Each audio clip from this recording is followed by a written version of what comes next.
If the New Orleans Saints really want to get their money's worth in this year's NFL draft, investing on the defensive line and grabbing a dynamic pass catcher in the first 2 days are absolute must. We got all that and a little bit of lagniappe for you on today's episode of Locked On Saints. You are Locked On Saints, your daily New Orleans Saints podcast, part of the Locked On Podcast Network, your team every day.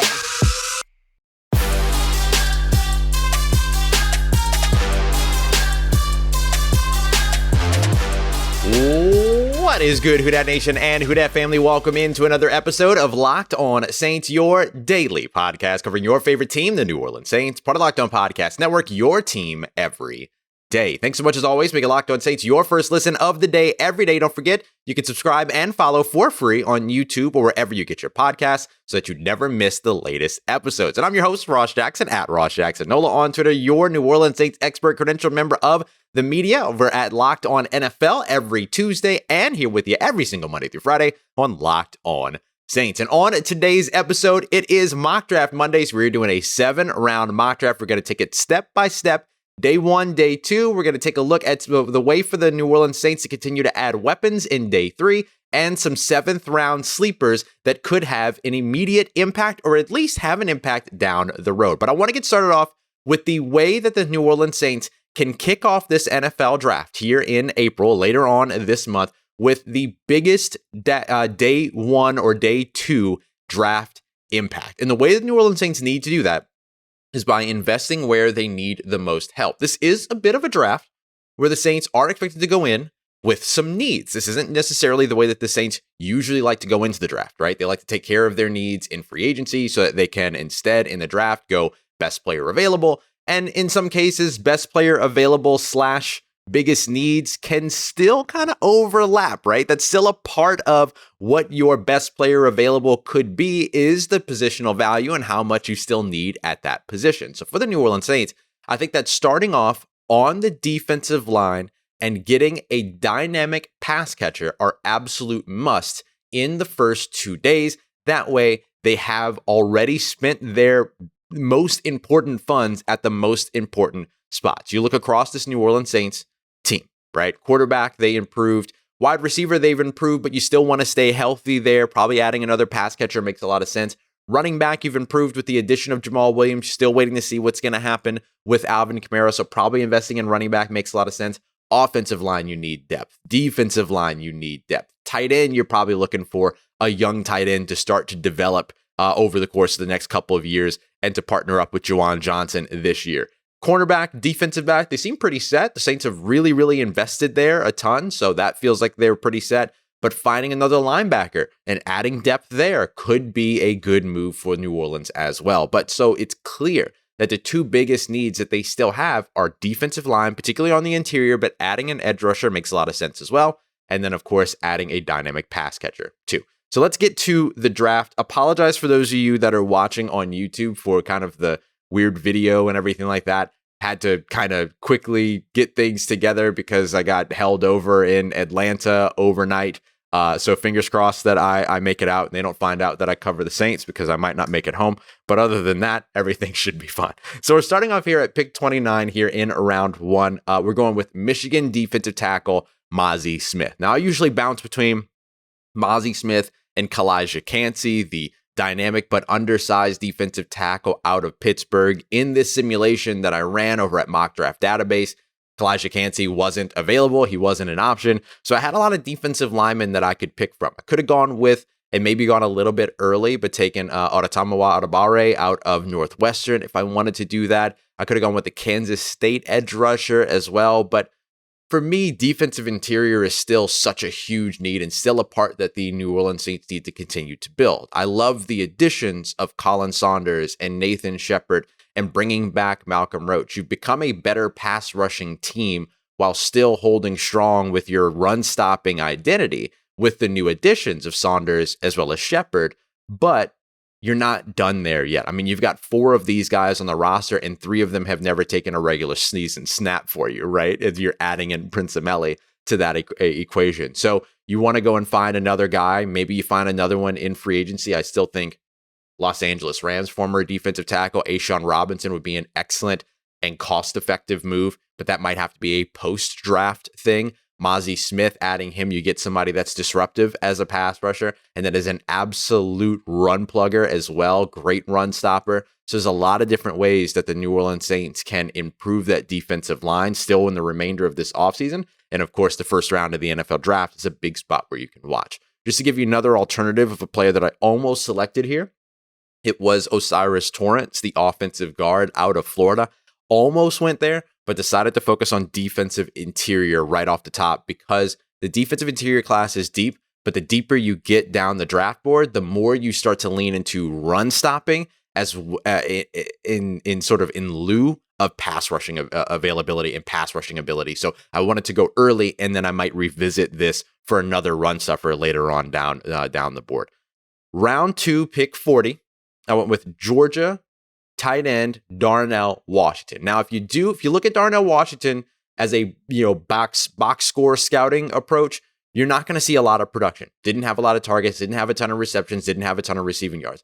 But he was also vastly underutilized in that offense. Stetson Bennett and the offense that was put together over in Georgia was very much a perimeter passing offense. They wanted to go to their wide receivers over on the outside. They wanted to lean in on their running backs and the run game. So Darnell Washington spent a lot of his time in Georgia blocking for guys like Kenny McIntosh out of the backfield. Not a bad thing, by the way, because maybe that makes the adjustment to the NFL a little bit easier. Tight end tends to be one of the hardest, if not the hardest position to transition to from college to the NFL because you have to learn protections. You have to learn a whole new way of playing your position. Maybe he comes in a little bit more pro ready because of the offense, but 6'7", 230 plus, 260 plus pounds, ran a 4.64 40. So he's got speed. He's big. He can go out there and be a dynamic pass catcher, a big time threat up the seam, as well as somebody you can continue to develop into a blocker, just like you did so successfully with Juwan Johnson. Now you get to pair Washington and Johnson together while Trautman kind of just floats and feels his way out in terms of where he's able to go. And then, of course, don't forget that Taysom Hill would continue to get some of those tight end snaps as well. So I love adding the big pass catching target that can go out there and make a difference for you as a pass catcher, hopefully in his rookie year, but he doesn't have to be asked to be a 500, 600 yard reception guy. He can go out there and be a 200-300 reception yards guy with 3 or 4 touchdowns. And those 3 or 4 touchdowns might come in ways that improve your red zone efficiency, your ability to end drives. That's where I look at Darnell Washington as sort of having maybe a spot starting or spot deployment type of role in his rookie season.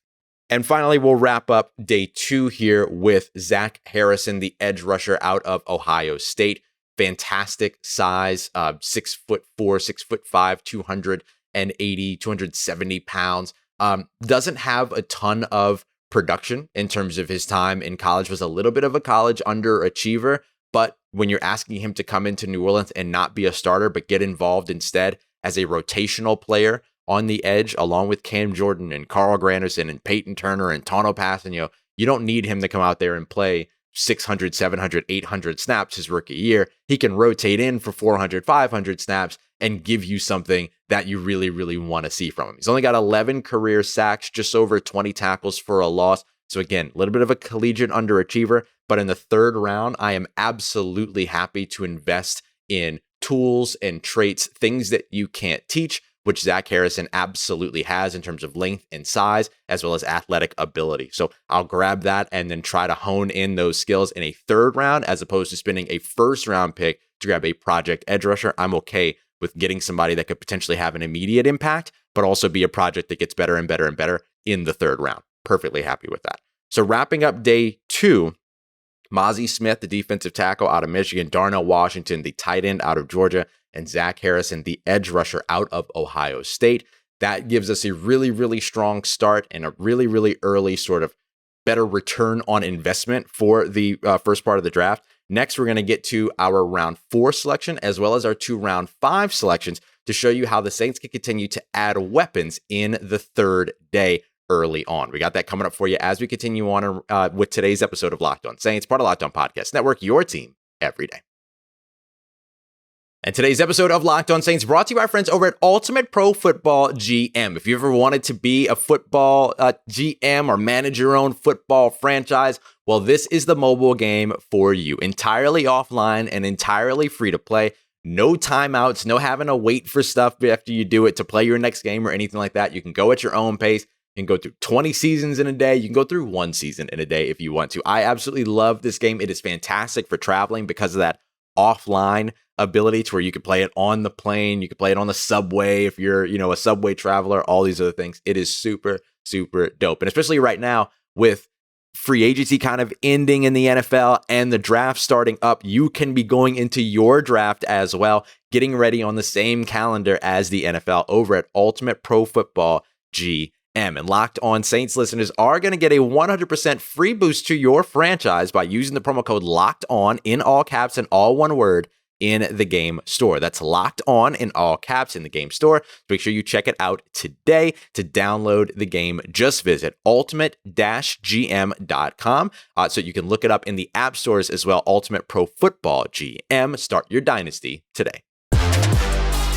All right, family, continuing on with today's episode of Locked On Saints. This mock draft Monday continues on with how the New Orleans Saints can add weapons in their first round. And make sure you're going and checking out Locked On NFL Draft for more Saints mock draft content as well. Damian Parson over at Locked On NFL Draft has the Saints taking Bijan Robinson, the running back out of Texas, at 29, discussing all that over on Locked On NFL Draft, as well as his mock draft over at TDN. All right.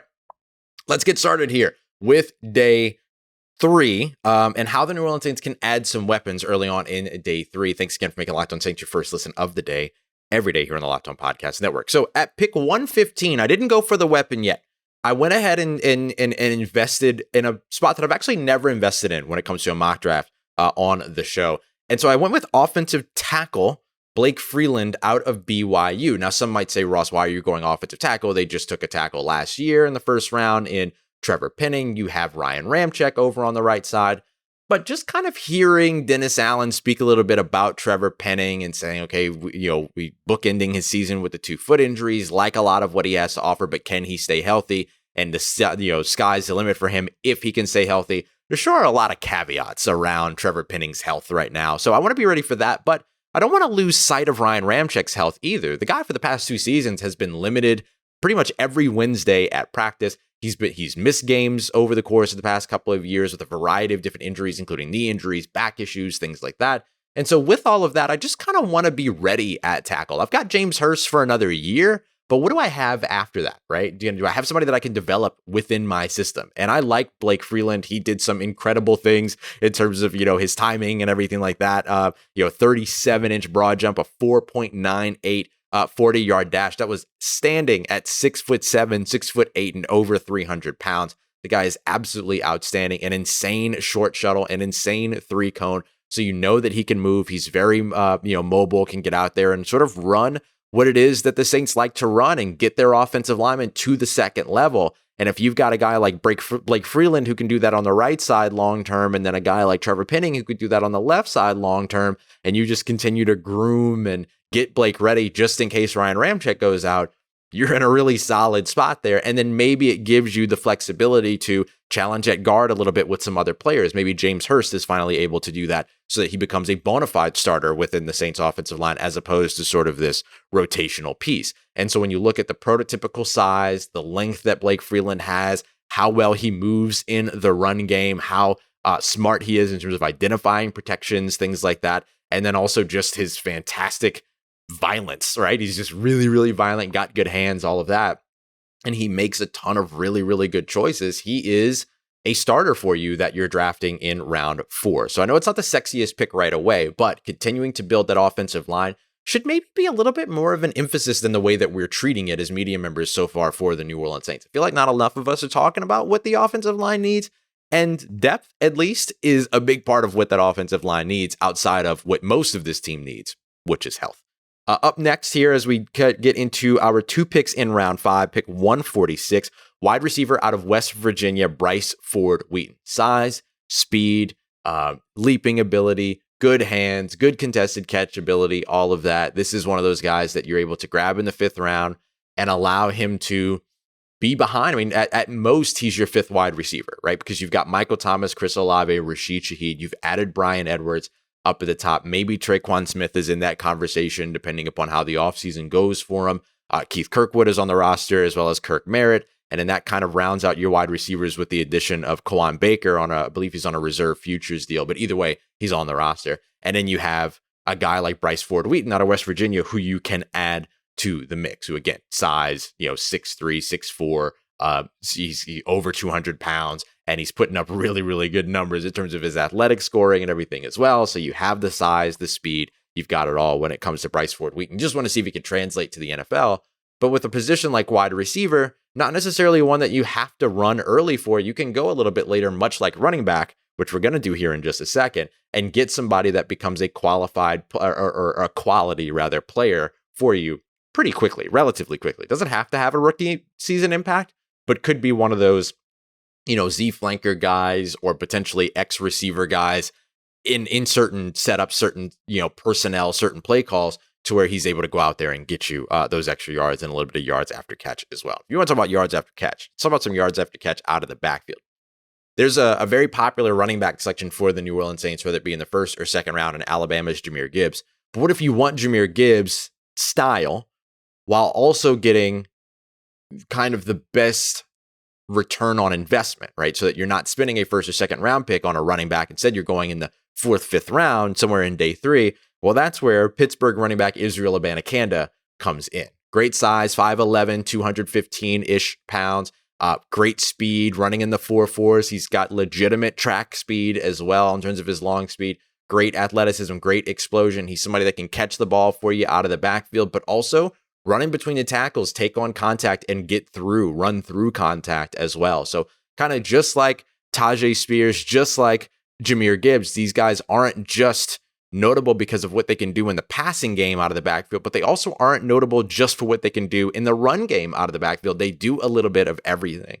So if you're worried about potentially not having Alvin Kamara for an extensive amount of time, getting a player like Gibbs, like Spears, or like Abanikanda gives you that Alvin Kamara style player that would complement so incredibly well with Jamal Williams, who the Saints just added this offseason, who's a bit of a bigger back, 220 plus pounds, though from what I understand, he's trying to slim down from that a little bit, and is somebody that isn't just a power runner for you, but absolutely can be that bruising back that you rely on short game situations and things like that, whether that be in the red zone or third and shorts or second and shorts, things like that. So absolutely all of that fits in terms of plugging in a guy like Israel Abanikanda, who again, just like with Bryce Ford-Wheaton, is playing a position that translates so immediately, translates so easily, or quote unquote easily, right? There's nothing easy about playing in the NFL, but that translates a lot easier than interior offensive line, interior defensive line, tight end, all of that. And so he could be a 5th round selection along with Bryce Ford-Wheaton, who has an immediate impact for you on day 1. So he might be day 3, but he's day 1 in terms of when he actually, starts to pay dividends toward your team. And the Saints could potentially find 2 more of those kinds of players in round 7. So we got Blake Freeland at 115, at 146, Bryce Ford-Wheaton, the wide receiver out of West Virginia, and then capping off the 5th round, we've got Israel Abanikanda out of Pittsburgh. But if you want to get 2 more players in round 7 that can have some potential immediate impact for you, we've got a couple of sleepers that we're selecting to close out the 7-round mock draft here on Locked On Saints, part of Locked On Podcast Network, your team every day. Let's get it. Who Dat Nation, wrapping up today's episode of Locked On Saints with round 7 sleepers the Saints could select that could end up having a pretty quick impact for this team. Want to give a quick shout out to Caroline Fenton and Locked On LSU covering a national champion women's basketball team. Shout out to the LSU Tigers for getting it done in Dallas. This is my second take doing this because I'm so excited about that women's basketball team winning a national championship that I about dropped an F-bomb on the show, and so I had to re-record it. So just so you know how excited I am, that's how excited I am. Very excited for those ladies. Make sure you're going and checking out Locked On LSU and supporting there as well. Caroline doing a great job. Round 7, Saints have 2 selections, 227, and then 30 picks later at 257. Now, usually at this point, you're looking for special teams players. You're looking for players that even aren't necessarily developing many expectations to come in and have a year one impact on your team. You're going for development. You're going for traits. You're going for athletic profile. This is where the RAS scores, become so important for not the New Orleans Saints, but people who are covering the New Orleans Saints draft. I kind of went away from that just to kind of look at players that could potentially serve roles that the Saints, could need.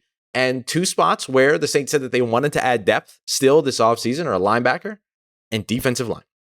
And so when I get into the 7th round, I want to grab the most athletic linebacker that I could find, and I want to grab a versatile but also undervalued interior defensive lineman. And when I say versatile, I mean somebody that can play not from inside out, but that can play the different defensive tackle techniques. They can line up as a nose guard, or as a nose tackle. They can go to one tech, which is that gap right in between the center and guard. They can bounce out to 3 tech to get over the guard's outside shoulder, all of those things, and become more of a pass rusher, be more of a run stopper, all of that.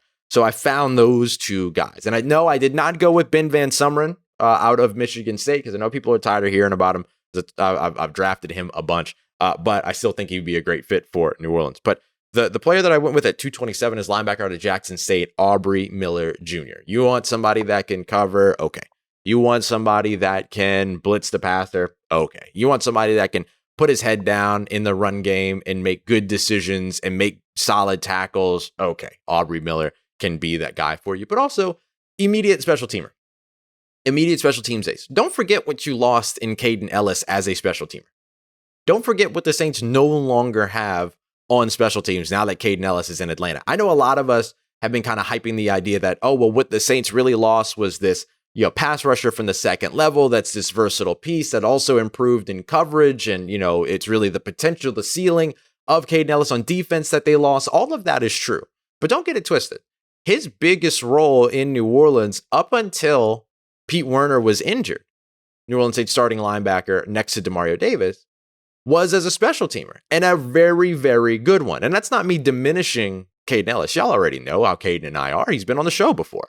What I'm saying, though, is that you lost more than just potential on the defensive side. You lost proven ability on special teams. That's what I'm saying. And so you get a guy like Aubrey Miller Jr. who can wreak havoc for you if you allow him to kind of get set loose. If you don't do what happened to Zach Bond, where you bring him in and then ask him to do something completely different than the thing that he specialized in college. If you let him cut loose, you let him be that guy with his hair on fire, and you let him be a core special teamer for you, you've got immediate impact. Even though it's not on defense, you still have immediate impact where you need that. And you get what it is that Dennis Allen and the New Orleans Saints have said this offseason very clearly that they want to add, which is linebacker depth. So I love Aubrey Miller in the 7th round.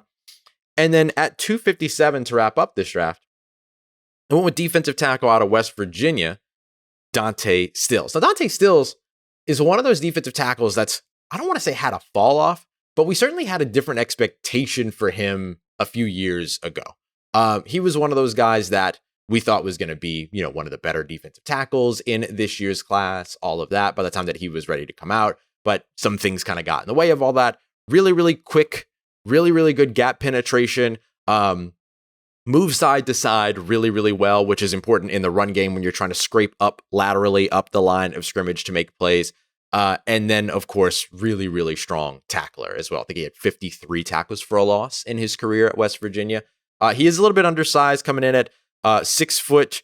6'3" is actually fine, but he comes in at 286. But at 6'3", he can add weight. And we've seen the Saints do this successfully. Marcus Davenport did it successfully. Carl Granderson did it successfully. We've seen these guys come into New Orleans and be able to effectively and constructively put on weight, so you're not losing that sort of functional quickness and things like that. One other place where you kind of want a little bit more from a guy that's 6'3", 280 plus pounds is, functional strength. 20 bench reps, not excellent, not bad, but you want to see a little bit more than that. But 4.85 speed at his size is really, really tempting for sure. So he's got the quickness. He's got a ton of experience at West Virginia. He's got some really, really solid, production over the course of his career. Again, those 53 career tackles for a loss, those are huge.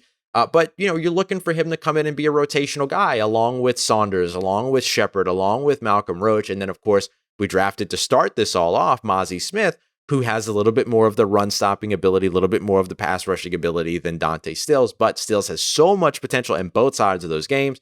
you're totally fine taking a guy like this in the 7th round and working to develop him up a little bit, train him up a little bit, and then get him ready for your system, for your scheme as a rotational player, and making the 53-man roster. Like, he would have a real shot at doing that, to where you could walk into 2023 with a defensive line group of, Khalen Saunders, Nathan Shepherd, Malcolm Roach, Mazi Smith, and perhaps Dante Stills. And if not Dante Stills, then he goes to your practice squad, and you have quality depth there at the position that you can elevate on game days, move around in terms of standard elevations, things like that. So you add a guy like Aubrey Miller Jr., the linebacker, you add a guy like Dante Stills, a defensive tackle, in round 7, and all of a sudden you've got depth, you've got special teams play, you've got defensive play, you've got guys that can come in and get snaps. I mean, these are really solid selections for the Saints in round 7. And of course, they're not the only ones that could be taken in round 7 and still have an apparent, a projectable impact in 2023, 2024, 2025, however far you want to go out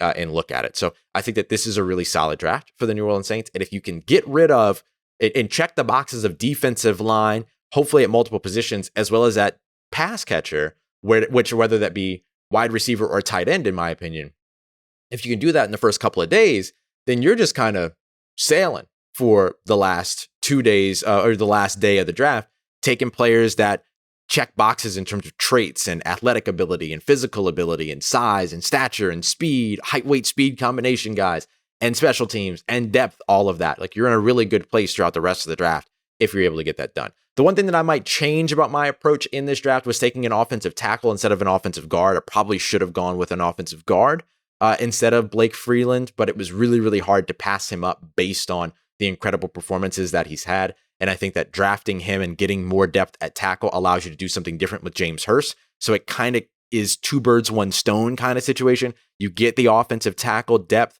and then you're able to kind of refocus James Hurst as interior offensive lineman depth and allow him to focus on a specific position. So I do think it kind of helps even taking a tackle at the right spot. But a guy like Jackson Kirkland out of Washington would have been an immediate, impact player or immediate impact player as a depth piece at offensive guard. So either way, you get both of those positions kind of more shored up. All right, coming up in tomorrow's episode here on Locked On Saints, as I appreciate you for always making Locked On Saints your first listen of the day every day. Hopefully I'll be back home in the great city of New Orleans so I can get up out of Atlanta. But in tomorrow's episode, with it being Tuesday, we'll make sure that we're keeping you up to date with everything going on around the New Orleans Saints, of course, any type of big news there. But we're going to continue some mock drafts here. It's mock draft season. Let's really dive in and continue to get you all brushed up on a bunch of different draft prospects, because you never know. Never know what's actually going to happen in the NFL draft. So we got more for you coming up here on tomorrow's episode of Locked On Saints. For your second listen today, make sure you're checking out Locked On NFL Scouting. Kyle Krabs, Joe Marino, the draft dudes, giving you everything you need to know every single Monday through Friday